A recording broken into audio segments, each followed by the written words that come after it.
सवाल है कि क्या उत्तर प्रदेश में समाजवादी पार्टी 2027 के विधानसभा चुनाव से पहले सीएम कैंडिडेट के रूप में किसी मुसलमान के नाम की घोषणा करेगी। दूसरा सवाल दोस्तों जिसका जवाब ढूंढने का प्रयास करेंगे कि क्या जयंत चौधरी वास्तव में चवन्नी छाप है। क्या जयंत चौधरी को राज्यसभा भेजकर अखिलेश यादव ने सच में जयंत चौधरी पर एहसान किया था। दूसरा सवाल। तीसरा सवाल दोस्तों ढूंढने का प्रयास करेंगे कि क्या भारतीय जनता पार्टी वास्तव में अपने सहयोगियों का केवल इस्तेमाल करती है और Bharatiya Janata party use and throw करती है, या फिर यही फॉर्मूला अखिलेश यादव पर लागू होता है। मित्रों नमस्कार। जो जो उत्तर प्रदेश विधानसभा चुनाव की तिथि नजदीक आती जा रही है वैसे वैसे राजनीतिक सरगर्मी बढ़ती जा रही है उत्तर प्रदेश में, और इसी बढ़ती हुई राजनीतिक सरगर्मी का परिणाम है दोस्तों कि नए नए सवाल खड़े हो रहे हैं उत्तर प्रदेश की राजनीति में। कई बड़े सवाल खड़े हुए हैं, विशेषकर 3 विशेष सवालों का जवाब आज इस वीडियो में ढूंढने का प्रयास करेंगे। पहला सवाल है कि क्या उत्तर प्रदेश में समाजवादी पार्टी 2027 के विधानसभा चुनाव से पहले सीएम कैंडिडेट के रूप में किसी मुसलमान के नाम की घोषणा करेगी। दूसरा सवाल दोस्तों जिसका जवाब ढूंढने का प्रयास करेंगे कि क्या जयंत चौधरी वास्तव में चवन्नी छाप है। क्या जयंत चौधरी को राज्यसभा भेजकर अखिलेश यादव ने सच में जयंत चौधरी पर एहसान किया था। दूसरा सवाल। तीसरा सवाल दोस्तों ढूंढने का प्रयास करेंगे कि क्या भारतीय जनता पार्टी वास्तव में अपने सहयोगियों का केवल इस्तेमाल करती है और Bharatiya Janata party use and throw करती है, या फिर यही फॉर्मूला अखिलेश यादव पर लागू होता है। तो इन 3 सवाल का जवाब दोस्तों आज इस वीडियो में ढूंढने का प्रयास करेंगे। बने रहिएगा अंत तक, तभी पूरी बात समझ पाइएगा। और फिर जब पूरी बात सुनने के बाद दोस्तों कमेंट करके जरूर बताइएगा आप हमारे विश्लेषण से किस हद तक सहमत हैं, और पसंद आए तो प्लीज लाइक कीजिएगा, शेयर कीजिएगा, जिससे अधिक से अधिक लोगों तक हमारी बातें पहुंचे। अब तक यदि पॉलिटिकल आइडिया को सब्सक्राइब नहीं किया है तो प्लीज सब्सक्राइब कीजिएगा। पहला सवाल दोस्तों लेते हैं कि अखिलेश यादव क्या मुसलमान को मुख्यमंत्री का चेहरा बनाएंगे। दोस्तों इसका सीधा जवाब है, चूंकि अखिलेश यादव ने विगत दिनों जयंत चौधरी के बारे में एक कटाक्ष किया। जयंत चौधरी पर यह आरोप लगाया कि जयंत चौधरी 5 जुलाई 2022 को जो उन्हें राज्यसभा की सदस्यता मिली वो समाजवादी पार्टी का एहसान था। समाजवादी पार्टी ने उनको राज्यसभा उम्मीदवार तब बनाया जब उनकी पार्टी राष्ट्रीय लोकदल के पास मात्र 8 विधायक हुआ करते थे। जब चर्चा ये चल रही थी कि समाजवादी पार्टी कोटे से इस बार डिंपल यादव जो कि लोकसभा चुनाव हार गई थी 2019 में, उन्हें समाजवादी पार्टी राज्यसभा में भेजेगी, उसके बजाय डिंपल यादव के बदले जयंत चौधरी को भेजने का फैसला किया था अखिलेश यादव ने। तो क्या जयंत चौधरी ने जब समाजवादी पार्टी का साथ छोड़ा तो क्या यह एहसान फरामोशी था। पहले इसी का जवाब ढूंढते हैं दोस्तों। तो दरअसल इसी सवाल के जवाब में जब अखिलेश यादव ने चवन्नी छाप वाला आरोप लगाया था जयंत चौधरी पर, तो जयंत चौधरी ने समाजवादी पार्टी पर यह प्रत्युत्तर में जवाब आरोप लगाया है कि क्या समाजवादी पार्टी का जिस प्रकार से मुसलमानों ने एक तरफा समर्थन किया है आज तक, क्या उसका एहसान अखिलेश यादव चुकाएंगे और मुसलमान मुख्यमंत्री बनाएंगे। तो दोस्तों जैसा सवाल अखिलेश का था उसी का जवाब भी करारा दिया है जयंत चौधरी ने। अब आते हैं कि क्या एहसान था। समझने के लिए जाना पड़ेगा 2014 से शुरुआत करनी पड़ेगी।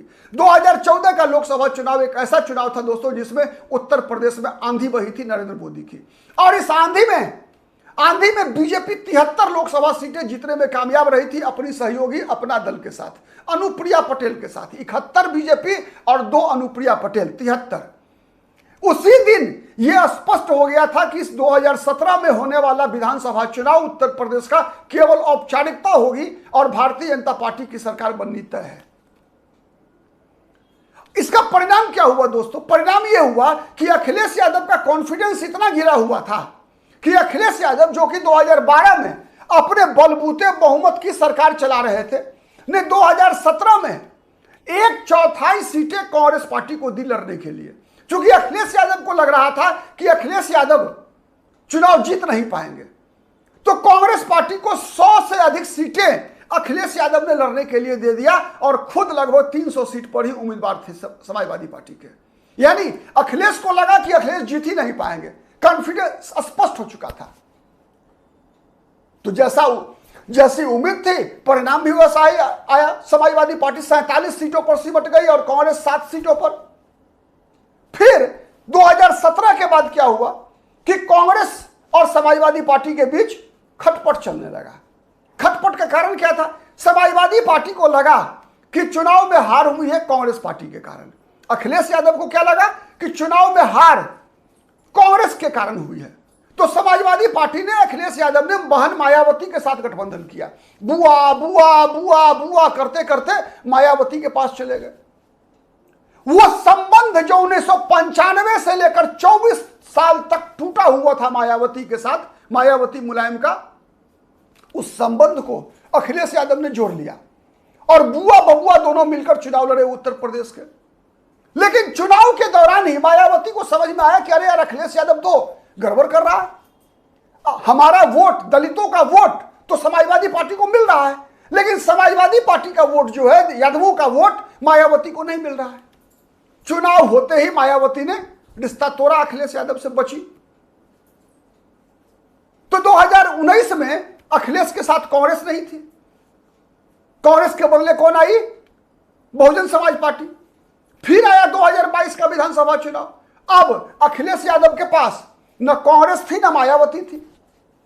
अखिलेश यादव के पास आ चुके थे ओम प्रकाश राजभर। लेकिन एक ओम प्रकाश राजभर के आने से क्या होता? अखिलेश यादव ने राष्ट्रीय लोकदल का साथ लिया। किसी तरीके से राष्ट्रीय लोकदल आई। राष्ट्रीय लोकदल को 33 विधानसभा सीटें दी समाजवादी पार्टी ने लड़ने के लिए। चूंकि कारण था कि अखिलेश यादव के पास पश्चिमी उत्तर प्रदेश में लड़ने के लिए बगैर किसी सहयोगी के अखिलेश यादव नहीं लड़ सकते थे। क्योंकि पश्चिमी उत्तर प्रदेश वो इलाका है जहां यादवों की संख्या बहुत कम है। मुसलमान हैं, लेकिन मुसलमान तभी वोट देंगे ना अखिलेश यादव की पार्टी को जब आधार वोट हो, और आधार वोट यादव था नहीं। तो इसीलिए आप देखेंगे दोस्तों, इतिहास रहा है कि पश्चिमी उत्तर प्रदेश का मुसलमान या तो जाट के साथ या दलित के साथ जाता है। पश्चिमी उत्तर प्रदेश का मुसलमान प्रायः जाट और दलित के साथ जाता है, यादव के साथ नहीं जाता। क्योंकि यादवों की आबादी कम है तो जीत ही नहीं पाएगा। अगर बीजेपी को हराना है वहां, तो वहां के मुसलमानों को या तो दलित के साथ गठबंधन होगा या फिर जाटों के साथ गठबंधन होगा। तीसरा कोई विकल्प नहीं है भाजपा को हराने का। तो इसीलिए अखिलेश यादव की मजबूरी थी कि जयंत चौधरी के साथ गठबंधन करें, और जो भी सीटें मिली, जितनी भी सफलता मिली पश्चिमी उत्तर प्रदेश में, जिस कारण से 47 सीट से बढ़कर 111 का आंकड़ा अखिलेश यादव को मिला, और इसमें पश्चिमी उत्तर प्रदेश की जितनी बड़ी भूमिका थी उसके पीछे सबसे बड़ा फैक्टर था जयंत चौधरी का साथ। अगर जयंत चौधरी का साथ नहीं होता तो अखिलेश यादव को पश्चिमी उत्तर प्रदेश में मुसलमानों का भी साथ नहीं मिलता, और अधिकतर विधानसभा सीटों पर स्थिति वही होती जो 2017 में हुई थी। 2017 में अखिलेश यादव की समाजवादी पार्टी की तुलना में पश्चिमी उत्तर प्रदेश में बहुजन समाज पार्टी की स्थिति ज्यादा बेहतर थी। कारण वही मैंने बताया, जैसे बहुजन समाज पार्टी की स्थिति अच्छी होने का कारण था कि बहुजन समाज पार्टी के पास दलित वोट था 2017 में, और इसी कारण से अधिकतर सीटों पर पश्चिमी उत्तर प्रदेश में पहले और दूसरे नंबर पर बसपा थी, सपा नहीं थी। सपा नहीं थी, बसपा थी। तो इसी कारण से जयंत चौधरी समाजवादी पार्टी के लिए जितने आवश्यक थे उससे ज्यादा जयंत चौधरी को फायदा नहीं था, उल्टा नुकसान था जयंत चौधरी को। क्योंकि जयंत चौधरी की बिरादरी के लोग अखिलेश को पसंद नहीं करते।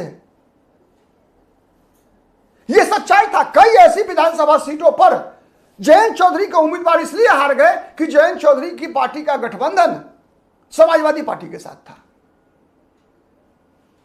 क्योंकि आज भी वो याद जाट राजनीति को है कि मुलायम सिंह यादव 1990 में जब उत्तर प्रदेश के मुख्यमंत्री बने थे तो अजीत सिंह को हराकर बने थे।